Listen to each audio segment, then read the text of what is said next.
وجہ یہ بنی کہ مسجد میں 100 آدمی ہیں، ان 100 میں سے اللہ بہتر جانے اتفاقاً کسی ایک نے خبر لے لی امام صاحب آپ کے گھر کھانے پینے کا نظم ہے یا نہیں ہے، بس مہینے میں تنخواہ کا نظم کر دیا 5000 روپے۔ یہ خبر نہیں لی کہ امام کے بچے بھی بیمار ہوئے تھے، 10,000 روپے قرضہ لے کے اس نے علاج کرایا ہے۔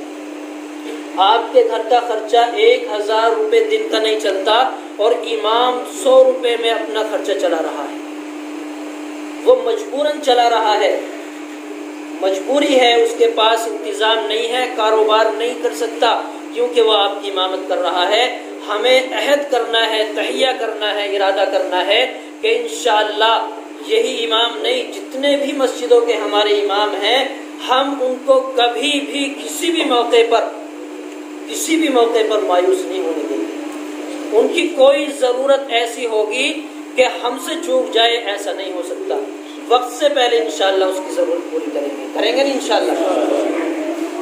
کچھ بھی نہیں ہے، آپ صبح فجر کی نماز کے لیے آئے، 10 روپے جیب میں ڈال لیے، نماز پڑھی، امام سے مسافہ ملا لیا، السلام علیکم ورحمۃ اللہ، امام صاحب کچھ ہدیہ، کوئی فرق پڑا ہم پہ؟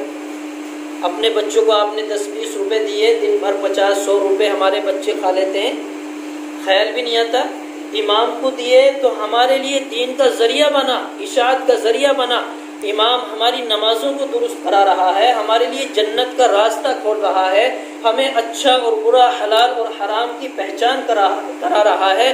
ہم جب یہ کہتے ہیں کہ امام تو امام ہے، امام پیشوا رہبر، العلماء ورثۃ الانبیاء، امام کوئی چھوٹی چیز نہیں ہے، ان نبیوں کے وارث ہے امام جنہوں نے درہم و دینار اکٹھے نہیں کیے، جنہوں نے مال دولت اکٹھی نہیں کی، جائیداد اکٹھی نہیں کی، بادشاہت کی طلب ان نبیوں کو نہیں تھی کہ ہم بڑی جائیداد اکٹھی کر لیں، ہمارے آنے کے بعد ہماری اولاد کے کام آئے گی، ہماری نسلوں کے کام آئے گی، کوئی چیز اکٹھی نہیں کی۔